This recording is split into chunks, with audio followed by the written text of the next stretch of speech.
to show you how to finish your Halloween tree. What you'll need is your tree made out of wire hangers, a clay pot, a lid, 2 cups, black spray paint, duct tape, gloves, plaster, a spoon, a stick, and some water. I'm going to take this outside with my black spray paint and my gloves and spray it. You can just follow the directions on the back of the can. I've spray painted my wire tree and my clay pot, and now I'm ready to mix up the plaster. The first thing you're going to want to do is cover up the hole in the bottom of the clay pot with a piece of duct tape like that.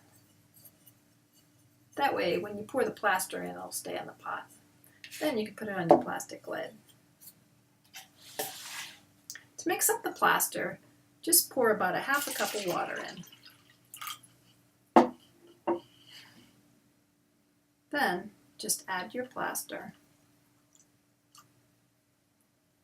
I'm using the island method, which means you just add plaster until you see a little island forming on top.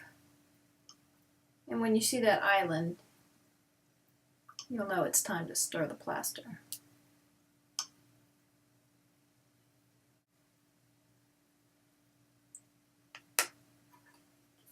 Once you see the island, you can start stirring with your stick. And you want to stir that about a minute.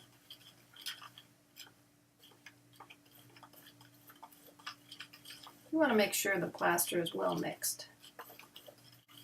I'm using a chopstick to stir. That way I can just wipe it off with a wet paper towel. Never rinse plaster off in your sink. That's really bad for your plumbing. After you've stirred that for about a minute, you can pour it in your clay pot.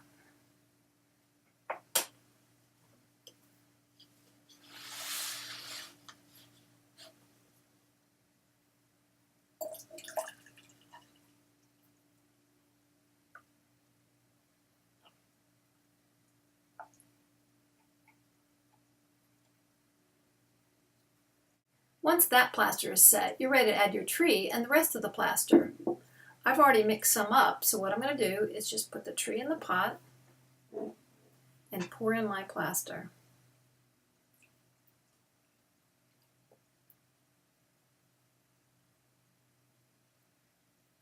And it doesn't have to go all the way to the top, just enough to hold the tree in.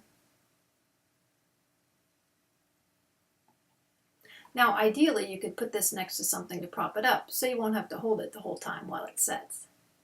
And once it sets, it's ready to decorate.